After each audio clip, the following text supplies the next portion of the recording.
मराठीचा मुद्दा युतीसाठी नांदी ठरू शकतो। पालिका निवडणुकीत ठाकरे बंधू एकत्र येतील का यावर चर्चा सुरू। खासदार संजय राऊतांचं मोठं वक्तव्य। मी फक्त मराठीमध्येच बोलणार, हिंदीमध्ये बोलणार नाही। हिंदी विरोधी आंदोलनाच्या पार्श्वभूमीवर भाजपचे मंत्री अशोक उईके यांची भूमिका।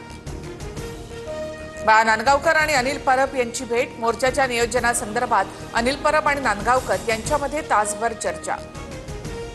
मनसेकडून 5 जुलैच्या मोर्चासाठी लोकलमध्ये जाऊन पत्रक वाटप, तर हिंदीच्या मुद्द्याबाबतचा निर्णय सरकारला महागात पडेल। संदीप देशपांडे यांचा इशारा।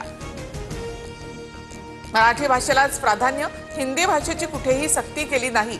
मुंबई पालिकेला डोळ्यासमोर ठेवून विरोधकांचे सर्व प्रयत्न सुरू। योगेश कदम यांची टीका। उद्धव ठाकरे यांनी मोर्चामध्ये सहभागी होणं म्हणजे पुतळा मावशीचं प्रेम। ठाकरेंनीच माशेलकर समिती नेमली। केशव उपाध्ये यांची टीका। उद्धव ठाकरे यांनी फक्त अहवाल स्वीकारला, पण GR फडणवीसांनी काढला। हिंदी सक्तीसाठी फडणवीसांवर केंद्राचा दबाव, मात्र ठाकरेंनी दबाव झुगारला होता। संजय राऊत यांच्याकडनं स्पष्ट। हिंदीच्या मुद्द्यावरून लावलेल्या मुंबईमध्ये मनसेच्या बॅनरवर अजित पवार यांचा फोटो। हिंदीच्या मुद्द्यावरून अजित पवारांनी घेतलेली भूमिका मनसेनं बॅनरच्या माध्यमातून मांडली। अजित पवार यांच्याशी मी रेग्युलर बोलते, मात्र मुख्यमंत्री फडणवीस भेटीसाठी वेळ देत नाहीत। फडणवीसांशी भेटून हिंदी आणि कर्जमाफीच्या मुद्द्यावर बोलणार। सुप्रिया सुळे यांची प्रतिक्रिया। मुख्यमंत्री फडणवीस जनतेला वेळ देतात, कुणाला भेटायचंच नसेल आणि फक्त आरोप करायचे असल्यास काही करू शकत नाही। सुळेंच्या आरोपांवर केशव उपाध्ये यांचं उत्तर। काटा लगा गल अभिनेत्री शेफाली जरीवालाचं 42व्या वर्षी हृदयविकाराच्या झटक्यानं निधन।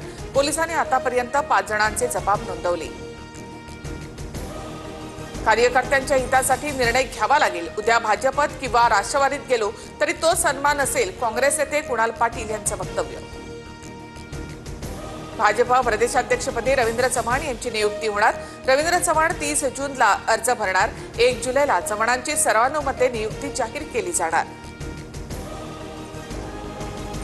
माळेगाव साखर कारखान्याच्या निवडणुकीमधील विजयानंतर अजित पवार यांचं माळेगावमध्ये जल्लोषात स्वागत। राजकारणामध्ये कोणी कायमचा शत्रू नसतो, अजित पवार यांचं वक्तव्य। तरुण दिसण्यासाठी शेफाली जरीवालावर 6 ते 7 वर्षांपासून डॉक्टरांकडून उपचार। शेफाली व्हिटॅमिन C आणि ग्लुटाथिऑन औषधांचे डोस घेत असल्याची माहिती।